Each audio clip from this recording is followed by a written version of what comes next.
সুপ্রিয় সুধীমণ্ডলী, আসসালামু আলাইকুম। আমি অধ্যাপক doctor Mohammad Jamal Abu Naser, general laparoscopic ও লেজার প্রক্টোলজি সার্জন। বর্তমানে কর্মরত আছি সার্জারি বিভাগে এনাম মেডিকেল কলেজ ও হাসপাতালে। অনেক রোগী আমার কাছে প্রশ্ন করে যে স্যার, পালসের চিকিৎসায় লঙ্গ পদ্ধতি এবং লেজার পদ্ধতি, এই দুইটা পদ্ধতির মধ্যে কোনটা ভালো বা কোনটা কার্যকর, বেশি ফলাফল ভালো হয়?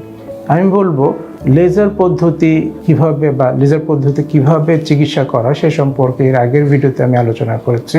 সেটা হচ্ছে আমরা পালসের যে গোড়াটা, যেখান থেকে পালসটা উঠে যেখান দিয়ে রক্ত চলাচলটা আসে, সেখানে আমরা সাধারণত লেজার বিম দিয়ে পুড়িয়ে দিই। যেহেতু রক্ত চলাচল বন্ধ হয়ে যায়, তাই পালস নিরাময় হয়ে যায়। এটা হচ্ছে লেজার পদ্ধতি।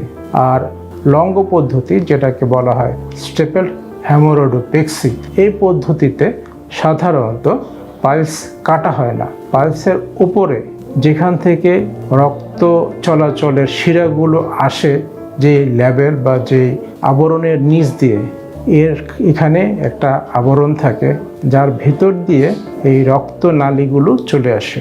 আমরা সার্কুলার বা গোলাকারভাবে পালসের উপরে ওই অংশটা কেটে ফেলি, যার কারণে পালসের যে রক্ত চলাচল করে যে উপশিরাগুলো, সেগুলো কেটে যায় এবং এই বাকি অংশ, উপরের অংশ এবং নিচের অংশ স্ট্যাপলিংয়ের মতো লেগে যায়। এখানে পালস কাটা হয় না। যেহেতু পালসের মধ্যে রক্ত চলাচল বন্ধ হয়ে যায়, তার কারণে পালসগুলো আস্তে আস্তে কমে যায় এবং পরবর্তীতে নিরাময় হয়ে যায়। এখন দুইটা প্রক্রিয়ার সুবিধা কি? লেজার প্রক্রিয়া এবং লঙ্গ প্রক্রিয়ার সুবিধা মোটামুটি একই রকম, তবে আমি আগে বলে নিই এই দুইটা প্রক্রিয়ার সুবিধাগুলো।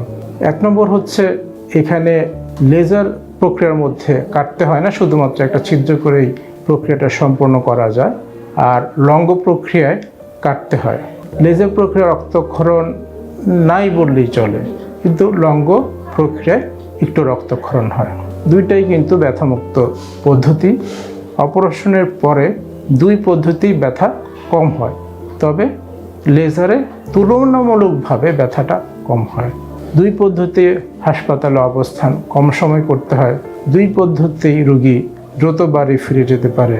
অপারেশন করার পরে ঘা দ্রুতই শুকিয়ে আসে, রোগী দ্রুত সুস্থ হয়ে যায়, রোগী দ্রুত কর্মক্ষেত্রে ফিরে যেতে পারে।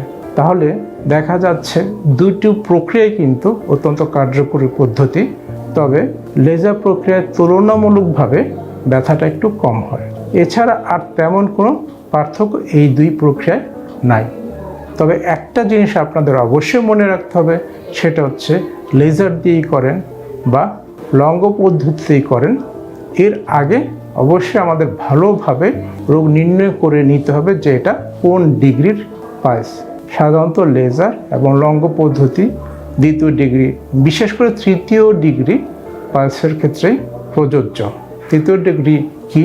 সেটা হচ্ছে যখন মলত্যাগ করে, তখন পায়ুপথ দিয়ে মাংসের মতো একটা জিনিস বের হয়ে আসে এবং যেটা হাত দিয়ে ঠুকিয়ে দেওয়া হয়। আমার মনে হয় আমি মোটামুটিভাবে এই দুইটা প্রক্রিয়ার যে তুলনামূলক একটা চিত্র আপনাদের কাছে তুলে ধরেছি, কিছুটা আইডিয়া আপনারা নিতে পারছেন। সবাইকে ধন্যবাদ।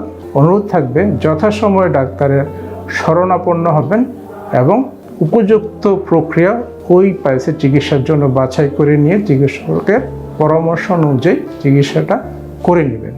সবাইকে অনেক ধন্যবাদ। পরবর্তীতে অন্য কোনো ভিডিও নিয়ে উপস্থিত হব। আসসালামু আলাইকুম।